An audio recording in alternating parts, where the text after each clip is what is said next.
오늘 사실 본문 말씀은 9장 19절 하반절부터 시작을 해야 됩니다. 한번 보시면은 사울이 다메섹에 있는 제자들과 함께 며칠 있을세 이 말씀부터 시작이 됐다고 생각을 하십시오. 여러분 9장 1절을 볼 때에 사울은 살기가 등등한 사람이었습니다. 왜요? 교회를 내가 무너뜨리리라, 예수 믿는 사람들 씨를 말려버리겠노라, 살기 등등한 사람이었습니다. 그런데 그렇게 자기의 목적을 이루기 위해서 다메섹에 가다가 전혀 생각지도 않았던 예수님을 빛 가운데에 만나 뵙게 되었죠. 그런데 여러분들, 우리가 지난번에도 이 말씀을 통해서 묵상을 했지만 그렇게 신비한 기적을 경험했다고 해서 바울이 회심하지는, 완전한 회심을 했다고 하지는 않았습니다. 바울이 완전히 회심하게 되는 데에 결정적인 역할을 한 사람이 누구였습니까? 바울이 누구보다 체포하기 원하였던 다메섹의 1급 수배자 아나니아라는 사람이 있었는데, 하나님께서 아나니아에게 내가 지금 이 사울이라는 사람에게 가서 안수하고 그에게 복음을 전해라 라는 말씀을 듣고, 이 아나니아가 내가 죽으면 죽으리다 라는 마음을 가지고 순종해서 나가서 그에게 안수하고 세례를 베풀므로 말미암아 바울이 드디어 온전한 회심을 경험하게 되었다, 이런 말씀을 제가 드렸습니다. 자, 그렇다고 한다면 여러분들, 이제 오늘 우리가 핍박자가 전도자가 되다 두 번째 시간이라고 했는데, 회심을 한 이제는 진정한 그리스도인이 된 바울이 전도자가 될 때에 또 결정적인 역할을 한 사람들이 있었다는 것입니다. 아까 19절 하반절에 읽은 것처럼 바울이 다메섹에 있는 제자들과 함께 며칠 있었다, 이런 말씀이 등장을 하죠. 여러분, 성경에요, 우리 말씀을 문자적으로 이해하게 되면 여러 가지 착각이, 혼란이 생길 수가 있습니다. 복음서를 보면 예수님께서 곧 이어서 이런 말씀이 나오죠. 그 말씀을 문자적으로 보면 정말 예수님께서 하나의 일을 마치시고 나서 뭐 잠시의 여유도 없이 바로 다음 일로 이어지는 것 같지만 사실은 그렇지 않아요. 일종의 문학적인 표현입니다. 그것이 몇 시간일 수도 있는 것이고요, 며칠일 수도 있는 것입니다. 오늘도 며칠간이라고 표현되었지만 사실 이 며칠은 우리가 생각하는 것처럼 2, 3일, 7, 8일 그 정도의 기간이 아니었다는 것입니다. 나중에 이제 제가 이 며칠에 대해서 더 말씀을 드리겠지만은 우리가 생각하는 만큼 짧은 기간 동안에 제자들과 있지는 않았고, 상당 기간 바울은 제자들과 머물러 있었는데, 중요한 건 뭐냐면은 그리고 나서 즉시로라는 표현이 등장한다는 것입니다.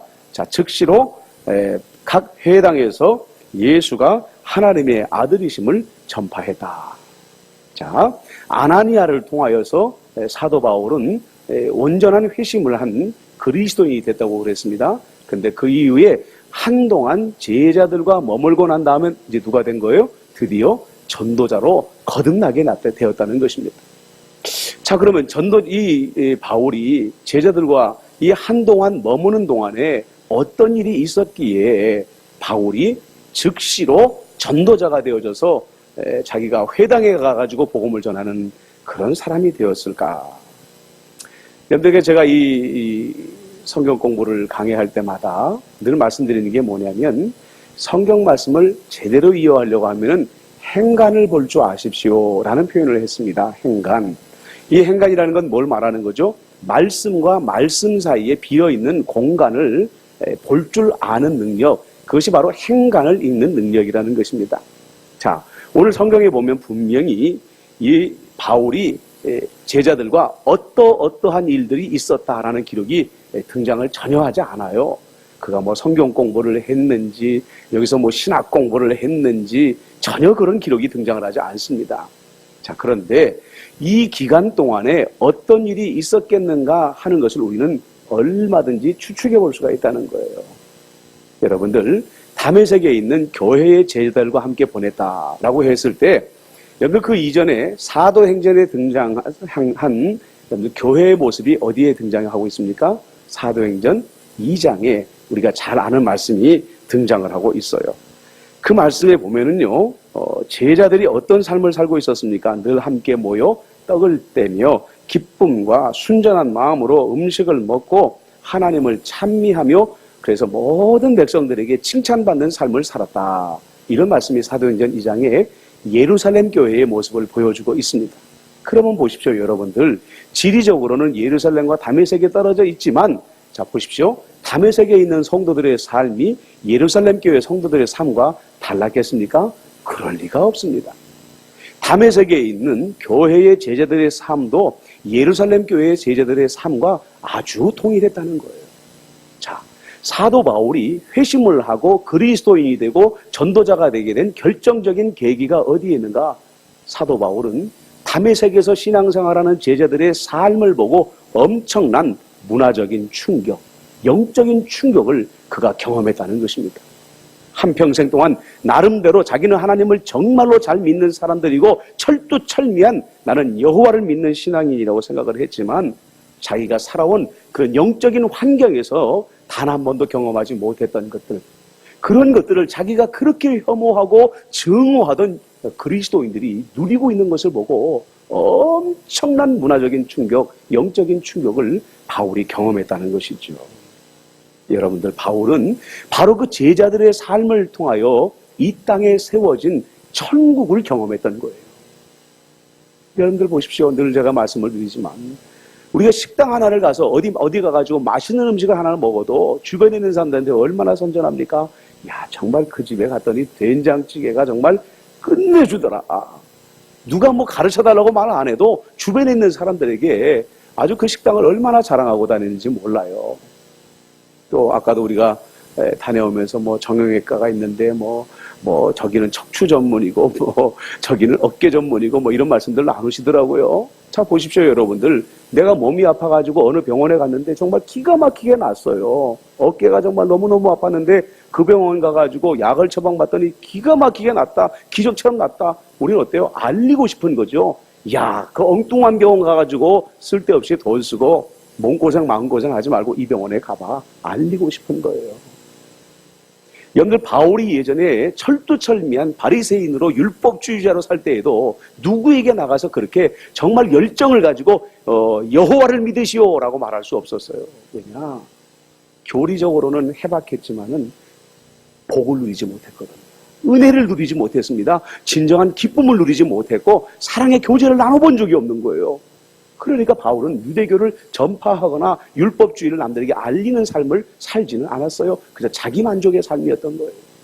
그런데 그리스도인은 다르더라는 거죠. 아, 여기가 천국이구나. 이 복음을 나만 가질 수 없겠구나. 그 복음을 전하기로 작정했던 겁니다. 여러분들, 우리 에베소서 4장 1절로 한번 3절 찾아보십시다. 에베소서 4장 1절로 3절. 같이 한번 읽어볼까요? 찾으셨어요? 예, 읽어봅시다. 시작. 그러므로 주 안에서 갇힌 내가 너희를 권하노니 너희가 부르심을 받은 일에 합당하게 행하여 모든 겸손과 온유로 하고 오래 참음으로 사랑 가운데서 서로 용납하고 평안에 매는 줄로 성령이 하나 되게 하신 것을 힘써 지키라. 이렇게 말하고 있어요. 여러분 생각해 보세요. 바울이 지금 기독교의 교리를 에베소의 교회의 교인들에게 가르치고 있다고 생각하십니까? 아니에요. 바울이 지금 말하고 있는 여러분들 겸손과 온유, 오래 참음, 사랑, 용납, 평안에 매는 줄로 성령이 하나 되게 하신 것, 이것은요, 바울이 다메섹 교회에서 경험한 자기의 경험을, 야, 이것이 교회야, 이게 교회란다 하고 에베소 교회 성도들에게 지금 전수하고 있는 거예요. 내가 너희들에게 그동안 성경도 열심히 가르쳤고 믿음의 교리라는 것은 이런 것을 가르쳤지만, 그러나 성경의 컨텐츠나 교리보다도 더 소중한 것이 있는데 교회는 이런 것이다. 교회에는 겸손이 있어야 되고 온유가 있어야 되고 오래 참음이 있어야 되고 사랑 가운데 서로 용납함이 있어서 평안에 매는 줄로 똘똘 뭉쳐있는 것, 이것이 교회란다. 이렇게 말하고 있다는 거예요. 여러분들, 다시 말씀드리지만 바울이 태어날 때부터 믿었던 유대교회는 안타깝게도 겸손이 없었습니다. 온유함이 없었어요. 더더구나 용서가 없었습니다. 그들이 늘 하는 일은 뭐냐면 어떻게 하든지 간에 상대방의 약점을 잡아내고 상대방의 허물을 잡아내서 그들을 정죄하고 비난하는 그런 영적인 환경밖에는 없었다는 거죠. 그렇기 때문에 바울은 열심히 하나님을 믿었지만 정작 그 마음에 무엇이 없었어요? 평안이 없었어요. 평안이 없었어요. 다시 말씀드리지만 바울은 다메섹에 있는 교회의 제자들과 삶을 나누면서 처음으로 겸손을 배웠습니다. 그리고 처음으로 온유함을 알았고요. 처음으로 허물이 많은 사람들을 향한 오래 참음이 무엇이라는 것도 배웠습니다. 그리고 그 결과로 누리는 영적인 평안도 바울이 그제서야 깨닫게 됐다는 거예요. 그제서야 깨닫게 됐다는 거예요. 여러분들, 우리 그리스도인들이 인정해야 될 게 하나 있어요. 세상 사람들은 잘 인정하지 않으려고 하는데 그리스도인들이 인정해야 되는 게 있어요. 그게 뭐냐면 저를 따라서 한번 해볼까요? 나는 완전하지 않습니다. 우리 옆에 있는 분들 보시고 당신도 하세요. 당신도 완전하지 않습니다. 자, 저를 보시고 나는 죄인입니다. 옆에 있는 분들 보시고 당신도 죄인입니다. 여러분들, 우리 그리스도인들의 공동체는요, 여기서부터 시작돼야 되는 거예요. 이게 너무너무 소중한 거예요. 여러분, 우리 성령 충만한 교회 그러면 오해하지 마세요. 성경 지식에 통달하고 그래서 모든 사람들이 다 완전하고 그래서 그 거룩한 의인으로 거듭난 사람들만이 모이는 공동체가 성령 충만한 교회다. 저는 그렇게 생각하지 않아요. 특별히 요 근래 그렇게 좀 생각하지 않아요. 우리가 성령 충만한 교회는 어떤 교회인가? 조금 전에 우리에게 말씀드린 것처럼 나는 완전하지 않습니다. 그리고 당신도 완전하지 않습니다. 그러니까 나도 허물이 있습니다. 그리고 당신도 허물이 있습니다. 그런데 온유함으로 그 연약함을 덮어줄 줄 알고 상대방의 허물과 잘못에 대해서 오래 참아줄 줄 아는 교회. 그것이 바로 여러분들 성령 충만한 교회라는 거죠. 여러분들 가정들도요, 잘 되는 가정이 있고 안 되는 가정이 있어요. 근데 우리는 그럽니다. 그거야 뭐 환경이 좋으면 잘 되고 환경이 안 좋으면 안 되는 가정 아니겠는가. 우리는 그렇게 생각하지만 사실 보면은요, 잘 되는 가정, 안 되는 가정은 그게 아니더라고요. 안 되는 가정은 어떤 가정인지 아세요? 자식은 부모를 볼 때마다 원망합니다. 다른 집 아버지는 사업도 잘하고 돈도 많이 벌어가지고 공부도 많이 시켜주고 집도 사주고 차도 사주고 땅도 사주고 아유 우리 아버지는 능력이 없어가지고 직업도 변변치 않고 사업도 변변치 않고 도대체 우리 아버지는 잘하는 게 없어. 아버지는 자식을 볼 때마다 속이 터집니다. 다른 놈 자식들은 사교육 제대로 안 시켜도 저 텔레비전에 나오는 애들마다 나는 교과서만 공부했어요 하는데도 명문대만 잘 가더만 이 녀석은 없는 돈에 학원도 보내주고 과외도 보내줬는데도 불구하고 대학도 변변치도 못하고 직장도 변변치도 못하고 도대체 이런 놈이 어디 있을까? 안 되는 가정이에요. 잘 되는 가정은 뭘까요? 우리 아버지가 남들보다 못합니다. 변변치 못합니다. 근데 이 자식은 아버지를 볼 때마다 눈물을 흘립니다. 이렇게 어려운 환경 속에서 우리 아버지가 등골이 휘도록 나를 키워주셨구나. 여기까지 오시느라고 얼마나 힘들었을까. 아버지를 볼 때마다 눈물을 흘립니다. 아버지가 자식을 봅니다. 야, 내가 돈을 더 많이 벌어서 이 아이에게 더 좋은 옷을 입혀주고 더 맛난 것 사주고 더 좋은 교육 시켜줘야 되는데 내가 그렇지 못했구나. 그럼에도 불구하고 우리 아이가 이만큼 열심히 해서 여기까지 왔구나. 이게 잘 되는 가정이라는 거죠. 우리 교회가 왜 잘 싸우는지 아세요?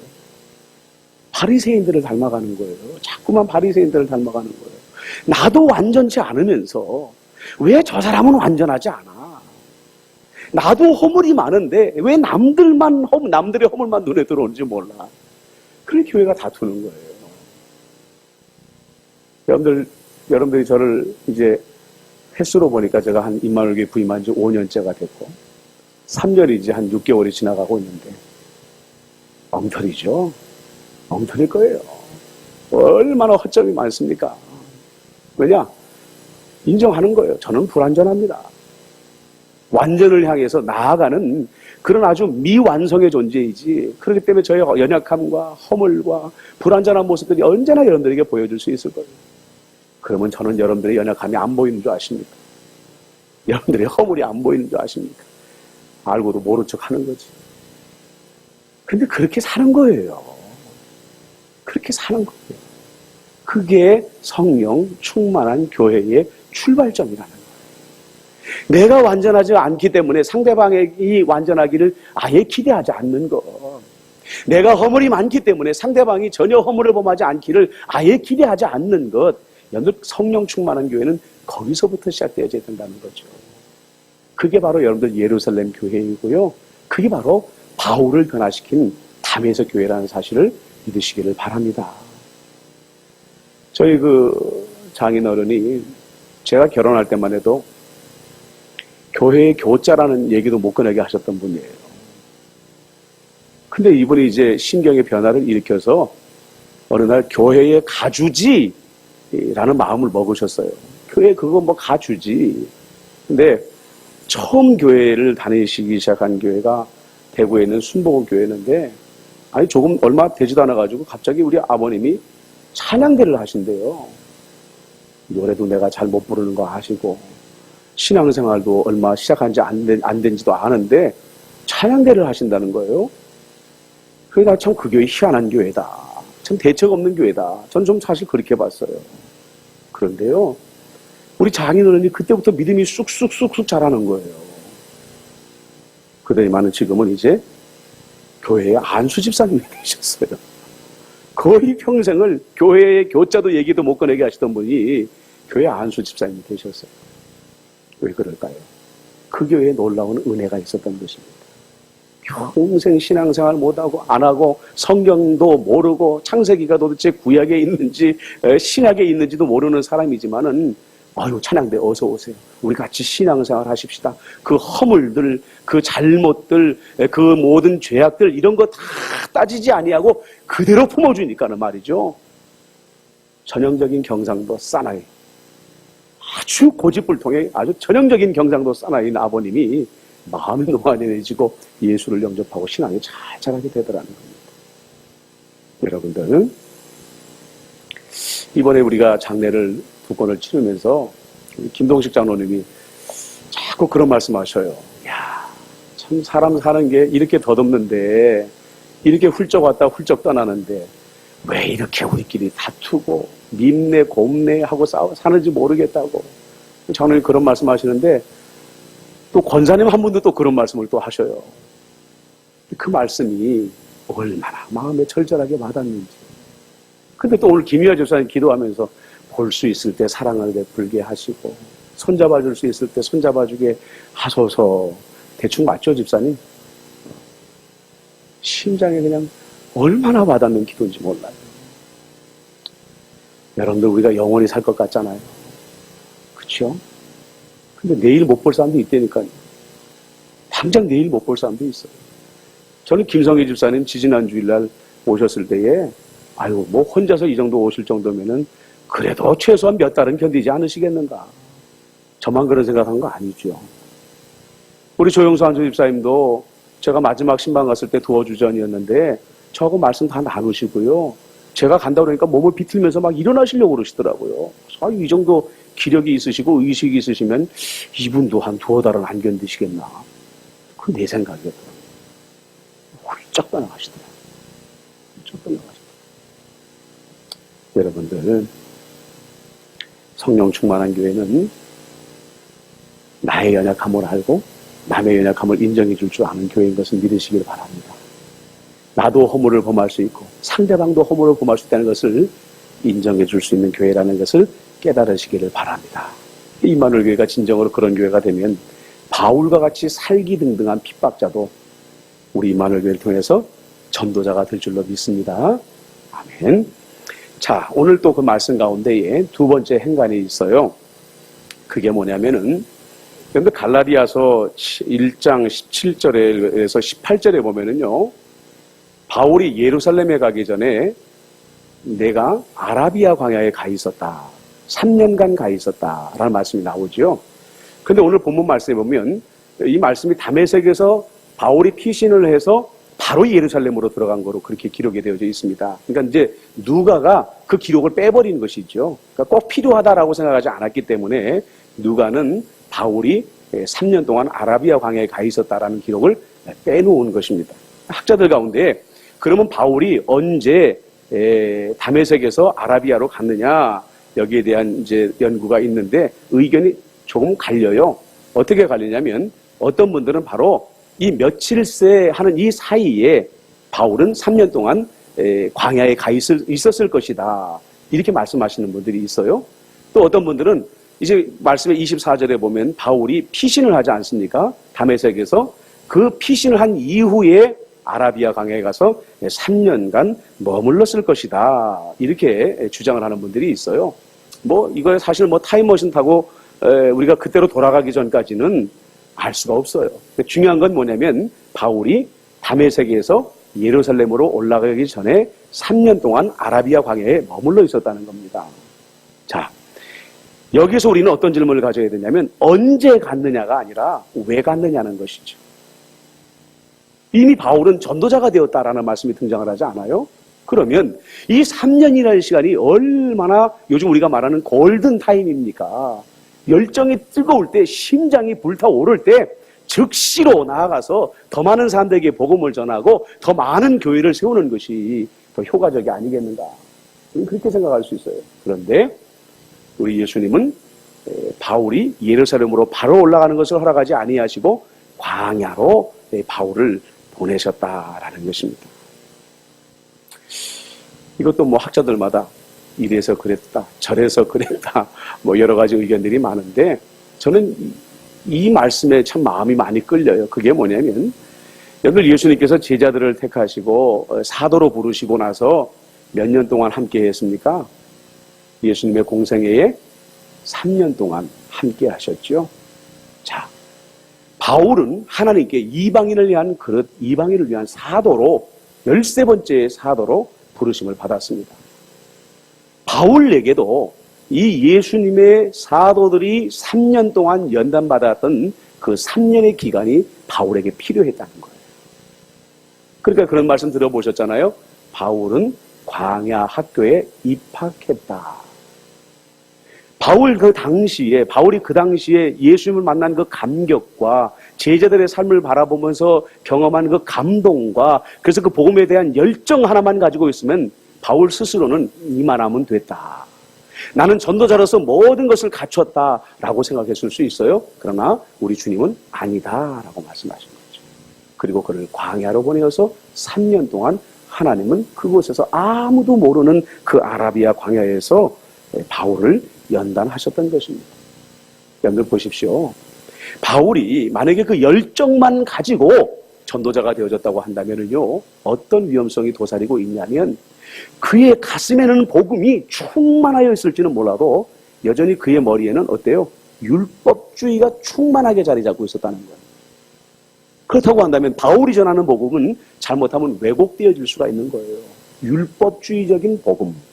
이게 나중에 사도행전이 이제 진행이 되게 되면 유대교적인 배경을 가지고 있는 그리스도인들과 또 이방인들 그리스도인들 가운데 엄청난 충돌이 일어나지 않겠습니까? 그렇죠. 그랬을 때에 가장 논리적으로 신학적으로 그것을 정리해 나가는 사람이 바로 사도 바울이었다는 거예요.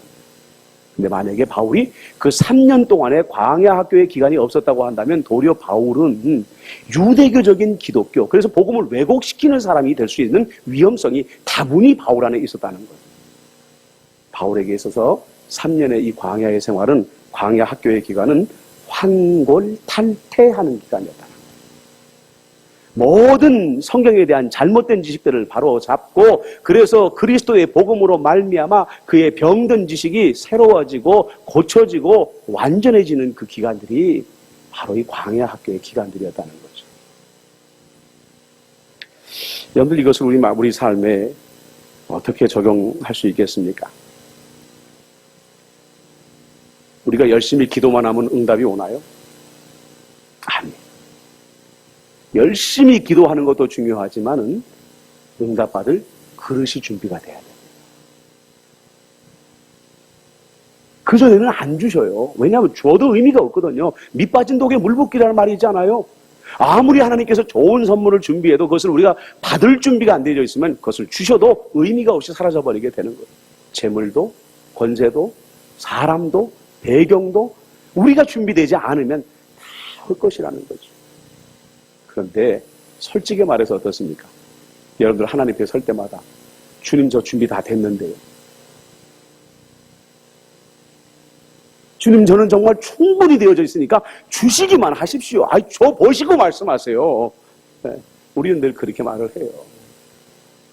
어린아이가 엄마한테 와서 충분히 자기는 그렇게 믿어요. 엄마 지금 나한테 100만 원짜리 수표 줘도 나 그거 충분히 감당할 수 있어요. 주세요. 그럽니다. 자녀들 입장에서 부모에게 뭔가 큰 거를 요구할 때 준비되지 않았다고 생각하는 자녀들은 없어요. 100만 원 주면 뭐합니까? 하루 이틀 사이에 다 써버려요. 의미가 없는 거예요. 왜? 준비가 안 됐기 때문에. 여러분들은 3이라는 숫자는 완전 숫자예요. 바울도 그래서 정말 정확하게 3년을 있었는지 4년을 있었는지 5년을 있었는지 알 수 없어요. 그 3년은 주님이 됐다 하는 기간. 준비됐다. 복을 받을 그릇이 준비됐다. 그게 바로 3년이라는 거예요. 그렇기 때문에 이 3년은 다 여러분들 각자가 다릅니다. 정규식 목사의 3년이 다르고 여러분들의 3년이 다 다르고 중요한 것은 뭐냐면 주님이 됐다 해야 되는 것이라는 거예요. 내가 됐다 해서 되는 게 아니라 주님이 됐다 해야 되는 거예요. 여러분들 그 3년을 채울 때까지 여러분들이 바울처럼 광야 학교에 머물 수 있어요.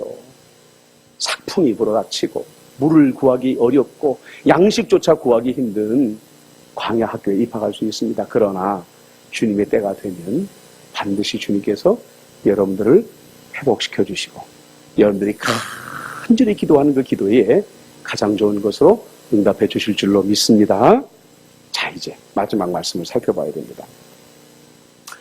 예전에 여러분들 부시 대통령이 이라크에서 전쟁을 일으킬 때에 그 작전명이 충격과 공포였습니다. 한 번에 엄청난 물량을 쏟아부어가지고 적진을 초토화시켜버려가지고 아예 적들이 전쟁할 의지 자체를 갖지 못하도록 꺾어버리겠다. 이게 이제 충격과 공포의 전략이었거든요. 여러분들 오늘 말씀에 보면은요, 22절 한번 읽어볼까요? 시작. 사울은 힘을 더 얻어 예수 그리스도를 그리스도라 증언하여 다메섹에 사는 유대인들을 당혹하게 하니라. 다른 영어 성경에 보면 이 당혹하게 하다라는 말씀이 혼비백산하게 하더라라는 말씀이 있어요. 다른 말로 말하면 다메섹에 사는 유대인들이 충격과 공포에 빠져버린 거예요. 누구 때문에? 바울 때문에. 바울 때문에. 왜 바울 때문에 그들이 충격과 공포에 빠지게 되었나? 왜 혼비백산하게 되었나? 제가 아나니아가 1급 수배자였다고 그랬죠. 지금 이 당시에는 초 1급 수배자가 바울입니다. 왜 그러냐면 다메섹 일대의 그리스도인들을 일망타진하라고 보낸 체포조의 리더가 바로 바울이었습니다. 근데 그 바울이 회심을 해버렸어요. 회심한 정도가 아니라 누구보다도 뜨거운 열정을 가지고 복음을 전하는 전도자가 되어버렸으니까 이건 유대인들에게 있어서 이 공포도 이런 공포가 없는 거예요. 이 말을 들을 때마다 얼마나 많은 유대인들이 마음이 흔들리겠습니까? 야, 바울 우리가 아는데 가말리엘 문화의 수하생이었고 누구보다도 교회에 대한 핍박자였고 열정적인 박해자였는데 저 사람이 예수를 믿었다고? 저 사람이 전도자가 되었다고? 야, 거기 뭐가 있는 거 아니야? 엄청난 충격을 경험하게 되더라는 거죠. 요즘에 여러분들 신천지, 하나님의 교회 보면요, 멀쩡한 목사님이 넘어갑니다. 멀쩡한 장로님이, 멀쩡한 권사님이 어느 날 갑자기 자기 집 재산 다 팔아가지고 그 이단으로 넘어가요. 그러면은요, 그 교회 성도들은 얼마나 마음의 상처를 받는지 몰라요. 엄청난 충격을 받습니다. 야, 저 장로님이, 저 목사님이, 저 권사님이. 근데 바울은 그 정도가 아니에요. 이미 이스라엘에 소문난 사람이에요. 그런데 그런 사람이 예수를 믿었다. 전도자가 되었다. 그러니까 오늘 성경에 보면 어때요? 모든 유대인들이 합심을 해가지고 바울을 잡으려고 했다. 근데 오늘 말씀에도 또 생략된 게 있어요. 고린도후서 11장 32절에서 33절에 보면 바울이 이 당시를 또 설명을 해줍니다. 다메섹에서 아레다 왕의 고관이 나를 잡으려고 다메섹 성을 지켰으나 나는 광주리를 타고 들창문으로 성벽을 내려가 그 손에서 벗어났노라. 이 아레다 왕이라는 사람은요, 그 당시 이제 이 유대 왕국 그 위쪽으로 해서 이 아라비아 광야 쪽으로 해가지고 나바테아 왕국이라는 왕국이 있었어요. 이 다메섹이라는 것은 나바테아 왕국의 거의 국경 지역에 존재하던 도시였습니다. 그러니까 이 아레다 왕의 관할 안에 있던 그런 도성이었죠. 유대인들이 자기들의 힘만으로서는 바울을 잡기 힘든 거예요. 그러니까 아레다 왕에게까지 찾아갔습니다. 이렇게 극성 맞아요, 유대인들이. 그리고 그에게 뇌물을 갖다 주면서 이 바울 좀 잡아주십시오. 만약에 바울을 당신이 잡아주신다고 한다면 우리가 더 많은 물질을, 재물을 당신에게 바치겠습니다. 그런 이제 회유를 한 거죠. 그러니까 이제 왕이 모든 구사들까지 풀어가지고 성문을 굳건히 지키면서 바울 잡아내라. 그러니까 어때요? 나바테아 왕국에 이제 유대인들만의 초1급 수배자가 된 게 아니라 나바테아 왕국 전체의 초1급 수배자가 되어버리고 만 거라는 거예요. 그런데 아무리 유대인들이 바울을 죽이려고 해도, 그의 입을 막아서 복음을 전하지 못하게 하려고 해도, 하물며는 왕의 손을 그들이 동원했다 해도 하나님의 손을 이길 수 없었다는 거예요. 하나님의 손을 이길 수가 없었다는 거예요. 그래서 하나님께서 사람들을 통해서 광주리에 이 바울을 담아서 다메섹 성을 넘어가도록 해서 예루살렘으로 안전하게 피신시켰다. 이런 말씀이 등장을 하는 것입니다. 여러분들, 사탄은요, 지긋지긋하게 싫어하는 것이 두 가지예요. 뭐냐? 성도들이 화평한 것. 그 다음에 성도들이 복음을 전하려고 하는 것. 가장 싫어하는 것입니다. 그래서 성도들의 마음에 자꾸만 두려움을 가져다 줘요. 네가 전도하려고 하면 그 사람에게 멸시당하면 어떻게 할래? 그 사람에게 미움을 받으면 어떻게 할래? 그 사람에게 핍박을 받으면 어떻게 할래? 수많은 염려와 근심과 두려움을 가져다 줘가지고요, 예수 믿는 사람들이 복음 전하는 것 자체를 아예 포기해버리도록 만든다는 거죠. 근데 보십시오. 사탄이 아무리 방해하려고 해도, 아무리 괴롭히려고 해도, 아무리 복음 전하는 것을 방해하려고 몸부림을 치고 용을 써도 하나님을 이길 수는 없다는 거예요. 왕의 손을 빌려와도, 군사의 힘을 빌려와도 복음을 전하려고 하는 하나님의 열정을 막을 방법은 존재하지 않는다는 거예요. 그러므로 여러분들 중요한 게 뭡니까? 우리 성도들에겐 담대함만이 필요하다는 거예요. 복음을 전해야 되겠다는 열정과 이 복음을 반드시 전해야 되겠다는 이 담대함만 있으면 길은 반드시 열려지게 된다는 것을 믿으시기를 바랍니다. 사람의 손보다 더 큰 하나님의 위대한 손이 복음을 전하고자 하는 여러분들을 지키시고 피할 길들을 예비하여 주실 줄로 믿습니다. 자, 바울이 예루살렘으로 올라갔어요. 사도들이 만나려고 하지 않았다 그랬죠. 아직도 오랜 시간이 지났음에도 불구하고 이 사도 바울이 그렇게 유명한 사람이었어요. 사도들조차도 바울을 무서워할 만큼. 그런데 누구를 만나게 됩니까? 바나바가 만나서 이제 바울을 사도들에게 소개를 해줍니다. 근데 거기서도 다시 바울은 예루살렘에서도 핍박을 받게 돼가지고 결국은 자기가 태어난 다소로 피신을 가게 되는데요.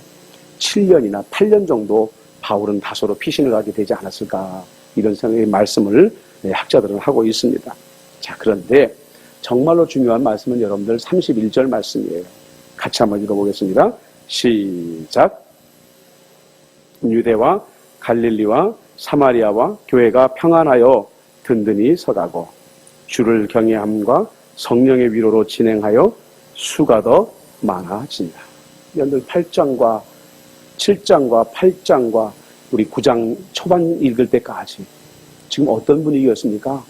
교회의 핍박과 환난의 광풍이 불어일고 있었습니다. 그래서 아마 그 당시에 교회의 성도들은 이 폭풍이 교회를 다 쓸어가 버리면 어떻게 할까, 이런 걱정들을 그들은 가지고 있었을 거예요. 그런데 환난도 기간이 정해져 있더라는 거죠. 핍박도 기간이 정해져 있더라는 것입니다. 교회가 믿음을 간절히 붙잡고 그 환난과 핍박의 날을 견디어냈더니 결국은 어때요? 평안하고 든든히 서가는 날이 오더라. 수가 더해지는 그 날이 반드시 오더라. 이렇게 말하는 것입니다. 고진감래. 고진감래. 요즘 우리 젊은이들 사이에서 이기는 자가 살아남는 것이 아니라 살아남는 자가 이기는 것이다.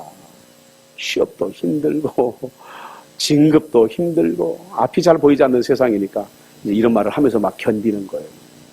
근데 여러분들 지금 2015년도에 우리 한국 교회의 현실이 그렇습니다. 교회의 씨를 말려버리려고 하는 사탄의 광풍이 지금 한국 교회 안에 덮쳐버렸죠. 이미.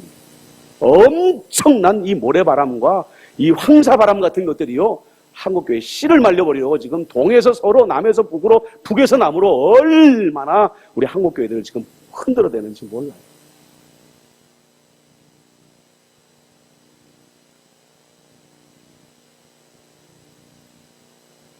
여러분들 살아남아야 이기는 것입니다.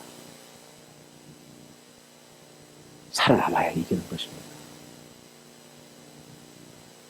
아까도 말씀드렸지만 교회 성도가 줄어요. 성도가 주니까 재정도 줄어요. 자, 우리 교회가 어떻게 할 것인가? 자, 모입시다. 목사님 좀 똑바로 해보십시오. 그래서 목사는 또 장로님부터 좀 똑바로 해보세요. 아니면 권사님은 지금 뭐 하고 있습니까? 이 교회가 지금 다 쓰러져 가고 있습니다. 이거 어떻게 하면 좋아요? 여러분들 그 교회는 더 빨리 무너집니다. 더 빨리 무너집니다.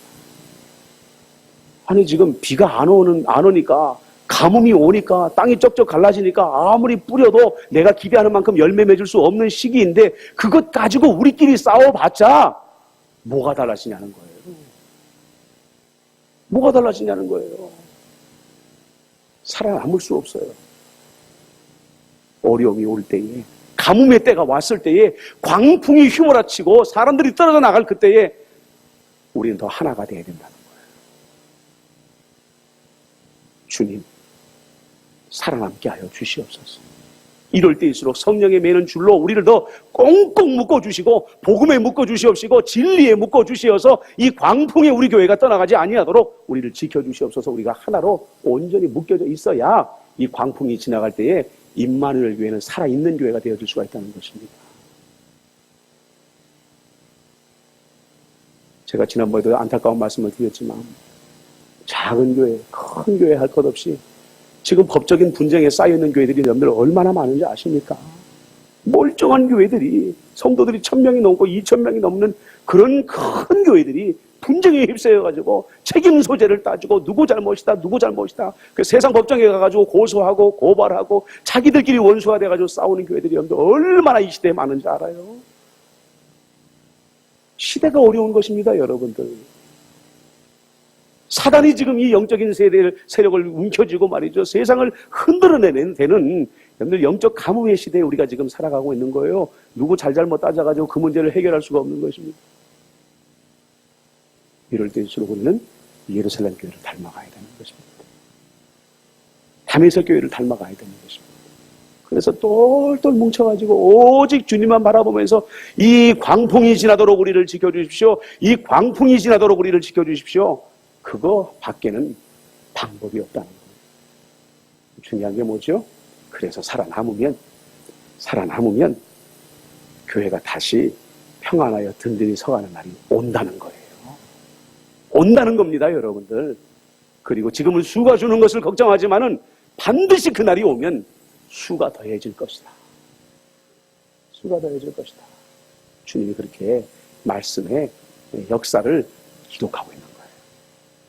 사랑하는 성도 여러분, 임마누엘 교회가 살아남아 이기는 교회가 될 줄로 믿습니다. 그러한 교회가 되도록 늘 마음은 하나로 하여서 교회를 위하여 중보하시는 저와 여러분들 되시기를 주님의 이름으로 축복합니다. 아멘. 우리 다 같이